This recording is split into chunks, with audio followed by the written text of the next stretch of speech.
ಇನ್ನು ಮುಂದೆ ನಿಮ್ಮ ನೆಚ್ಚಿನ ಧಾರಾವಾಹಿಗಳ ಫುಲ್ ಎಪಿಸೋಡ್ಗಳು ಸನ್ ನೆಕ್ಸ್ಟ್ ಆಪ್ನಲ್ಲಿ ಮಾತ್ರ.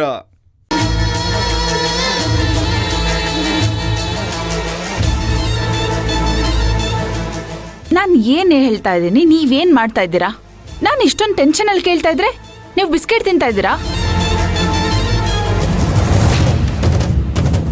ಆ ಸೂರ್ಯ ನನಗೆ ಬಿಸ್ಕೆಟ್ ಹಾಕ್ಬಿಟ್ನಮ್ಮ. ನನ್ನನ್ನ ನಾಯಿ ತರ ಟ್ರೀಟ್ ಮಾಡ್ಬಿಟ್ಟ. ಯಾಕೆ ಡ್ಯಾಡಿ, ಏನಾಯ್ತು? ಅವನು ನಿನ್ನ ಮದುವೆ ಆಗಲ್ವಂತೆ, ಆ ಸುರಭಿನ ಕಟ್ಕೊಳ್ತಾನಂತೆ.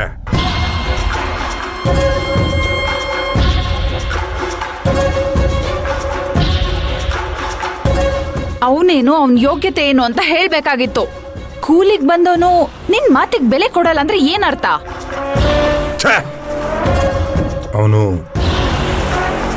ಅವನು ನನ್ನ ಯೋಗ್ಯತೆ ಬಗ್ಗೆನೇ ಮಾತಾಡ್ಬಿಟ್ಟ ಕಣಮ್ಮ.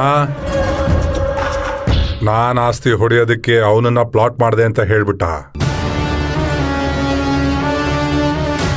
ಅಂದ್ರೆ ನನ್ನ ಉದ್ದೇಶ ಏನು ಅಂತ ಅವನಿಗೆ ಗೊತ್ತಾಗೋಗ್ಬಿಟ್ಟಿದೆ.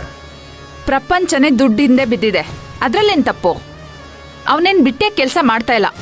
ಅವನ್ ಮಾಡ್ತಿರೋ ಮೋಸಕ್ಕೆ ಸಂಬಳ ತಗೋತಾ ಇದ್ದಂತಾನೆ. ಬಾಯಿ ಮುಚ್ಕೊಂಡು ನೀನು ಹೇಳಿದ್ ಕೇಳ್ಕೊಂಡಿರಕ್ಕೇನಂತೆ ಅವನ್ಗೆ? ನೀನು ಮೊದ್ಲಿಂದನೂ ಅವನ್ನ ಕಂಟ್ರೋಲಲ್ಲಿ ಇಟ್ಕೊಂಡಿಲ್ಲ ಅನ್ಸತ್ತೆ. ಮೊಮ್ಮಗಂತರ ಆಕ್ಟ್ ಮಾಡಕ್ ಬಂದನು ನಿಜವಾಗ್ಲೂ ಮೊಮ್ಮಗನೇ ಆಗ್ಬಿಟ್ಟಿದ್ದಾನೆ. ನೀನು ಅವನ್ ಹೇಳಿದ್ನ ಕೇಳಿಸ್ಕೊಂಡು ಹಂಗೆ ಬಂದ್ಬಿಟ್ಟ.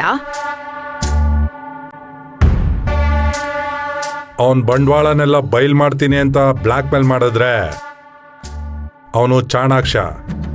ನಾನ್ ಸಿಕ್ಕಾಕೊಂಡ್ರೆ ನೀವು ಸಿಕ್ಕಾಕೊಡ್ತೀರಾ ಅಂತ ಉಲ್ಟಾ ನನ್ನನ್ನೇ ಬ್ಲಾಕ್ ಮೇಲ್ ಮಾಡ್ಬಿಟ್ಟ. ಜ್ಯೋತಿಷಿನ ಕರ್ಕೊಂಡು ಹೋಗಿದ್ದು ಅವನಿಗೆ ಗೊತ್ತಿದೆ. ನಾನು ಎಷ್ಟೇ ಗೋಗರ್ದ್ರು ನನ್ನ ಮಾತಿಗೆ ಅವನು ಕೇರೇ ಮಾಡಿಲ್ಲ. ಸತ್ಯ ಹರಿಶ್ಚಂದ್ರನ್ ತುಂಡು ತರ ಆಡ್ದ. ಬೀದಿಲ್ ಬಿದ್ದವನ್ನ ಕರ್ಕೊಂಡೋಗಿ ಅರಮನೆ ಒಳಗಡೆ ಬಿಟ್ನಲ್ಲ, ಅದೇ ನಾನು ಮಾಡಿದ ತಪ್ಪು. ನಾನ್ ಬಿಸ್ಕೆಟ್ ಹಾಕಿದ್ ನಾಯಿ ಇವತ್ತು ನನ್ನನ್ನೇ ಕಚ್ಚಕ್ ಬಂದ್ಬಿಡ್ತು. ನೀನು ಇದನ್ನೆಲ್ಲ ಸಹಿಸ್ಕೊಂಡು ಹೇಗಿದ್ಯೋ ನನಗಂತೂ ಗೊತ್ತಿಲ್ಲ. ನಾನೇನು, ನನ್ನ ಹಠ ಏನು ಅನ್ನೋದು ನನಗ್ ಚೆನ್ನಾಗ್ ಗೊತ್ತು. ನಾನ್ ಯಾರ ಮುಂದೆನೂ ಸೋತೊಳೆ ಅಲ್ಲ. ಆದ್ರೆ ಇವತ್ತು ನಾನ್ ಸೋತೋಗ್ತಾ ಇದ್ದೀನಿ ಅನ್ನೋ ಫೀಲ್ ಬರ್ತಾ ಇದೆ. ಅದು ನಿನ್ನಿಂದ. ನನ್ನ ಆಸೆ ಏನಾದ್ರೂ ನೆರವೇರ್ಲಿಲ್ಲ ಅಂದ್ರೆ ಆ ಇಡೀ ಕುಟುಂಬಕ್ಕೆ ಬೆಂಕಿ ಹಚ್ಚಿ ಆ ಬೆಂಕಿಲೆ ನಾನು ಉರಿದೋಗ್ಬಿಡ್ತೀನಿ. ಆದ್ರೆ ನನಗ್ ಸಿಗದೆ ಇರೋದು ಆ ಸುರಭಿಗೂ ಸಿಗ್ಬಾರ್ದು ಅಷ್ಟೇ. ಸರಿಯೋ, ತಾಳ್ಮೆ ಕಳ್ಕೋಬೇಡಮ್ಮ. ಎಲ್ಲ ಕೈಗೆ ಸಿಗತ್ತೆ ಅನ್ನೋಷ್ಟರಲ್ಲಿ ಇವನ್ ಬಂದು ಕಾಗೆ ಹಾರಿಸ್ತಾನೆ ಅಂತ ನಾನ್ ಅನ್ಕೊಂಡಿರ್ಲಿಲ್ಲ. ನೋಡು, ಕೇಸ್ ನಡೆಯುವಾಗ ಎರಡೂ ಕಡೆನೂ ಆರ್ಗ್ಯುಮೆಂಟ್ ಇರುತ್ತೆ. ಆದ್ರೆ ಕೊನೆಗೆ ಗೆಲ್ಲೋದು ಸತ್ಯನೇ.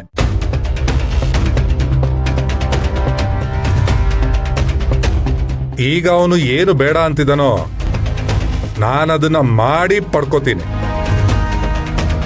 ಕೊನೆಗೆ ನಾವೇ ಗೆಲ್ಲೋದು, ನೀನು ಆ ಮನೆ ಸೊಸೆ ಹಾಗೆ ಆಗ್ತೀಯ. ಓ ಗಾಡ್ ಡ್ಯಾಡಿ, ಜೀವನದಲ್ಲಿ ನೀನು ಸಾಕಷ್ಟು ಕೇಸ್ನ ಸೋತಿದ್ಯಾ. ನನಗೆ ನಿನ್ ಮೇಲೆ ನಂಬಿಕೆ ಇಲ್ಲ. ನೋಡಮ್ಮ, ನಾನು ಯಾವುದೇ ಕೇಸ್ ಸೋತಿದ್ರು ಅದು ದುಡ್ಗೋಸ್ಕರ ಸೋತಿರ್ತೀನಿ ಅಂತ ನಿಂಗೂ ತುಂಬಾ ಚೆನ್ನಾಗಿ ಗೊತ್ತು. ಲಾಭಕ್ಕೋಸ್ಕರ ಸೋಲೋದು ತಪ್ಪಲ್ಲ. ಆದ್ರೆ ನಾವು ಸೋತು ಇನ್ನೊಬ್ಬರಿಗೆ ಲಾಭ ಮಾಡ್ಕೊಡ್ಬಾರ್ದು. ಆ ಸೂರ್ಯ ಸುರಭಿನ ಮದುವೆ ಆದ್ರೆ ಅವನಿಗೆ ಲಾಭ ಆಗತ್ತೆ. ಇಡೀ ಆಸ್ತಿ ಅವನ ಕೈ ಸೇರತ್ತೆ. ನಾನ್ ಯಾರಿಗೆ ಸಂಬಳ ಕೊಟ್ಟು ಸಾಕ್ತಾ ಇದ್ದೀನೋ ನಾಳೆ ನಾನ್ ಸಂಬಳಕ್ಕೋಸ್ಕರ ಅವನ ಮುಂದೆನೆ ಕೈ ಚಾಚೋ ಹಂಗಾಗತ್ತೆ. ನಾನು ಆ ವಿಚಾರನ ಅಲ್ಲಿವರೆಗೂ ಹೋಗೋದಕ್ಕೆ ಬಿಡೋದಿಲ್ಲ. ಕಿರೀಟ ಒಂದೇ ಆದ್ರೂ ತಲೆಗಳು ಬದಲಾಗತ್ತೆ ಅನ್ನೋದು ಆ ಸೂರ್ಯನ್ ಗೊತ್ತೇ ಇಲ್ಲ.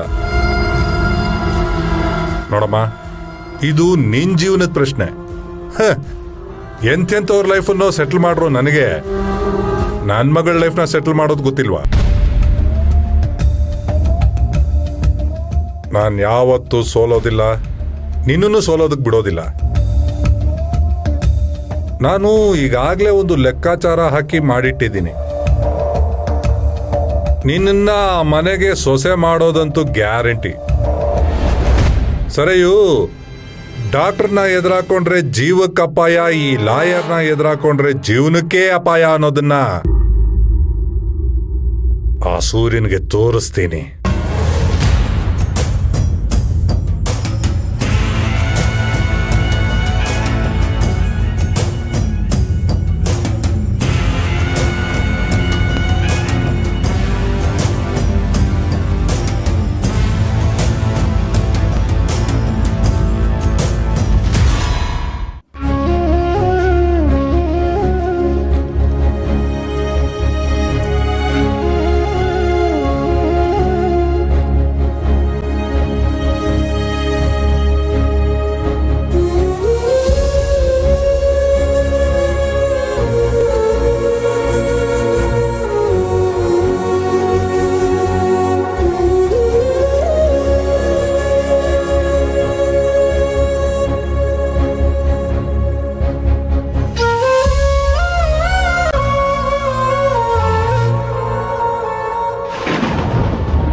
ಕ್ಷಮಿಸು ತಾತ, ನಾನು ಯಾರ ಫೋಟೋನೂ ನೋಡಲ್ಲ. ನನಗೆ ಯಾರ ಫೋಟೋನೂ ತೋರಿಸ್ಬೇಡ. ನನಗೀಗಾಗಲೇ ಸುರಭಿ ಜೊತೆಯಲ್ಲಿ ಮದುವೆ ನಿಶ್ಚಿತ ಆಗಿದೆ. ಅವಳೇ ನನ್ನ ಹೆಂಡತಿ.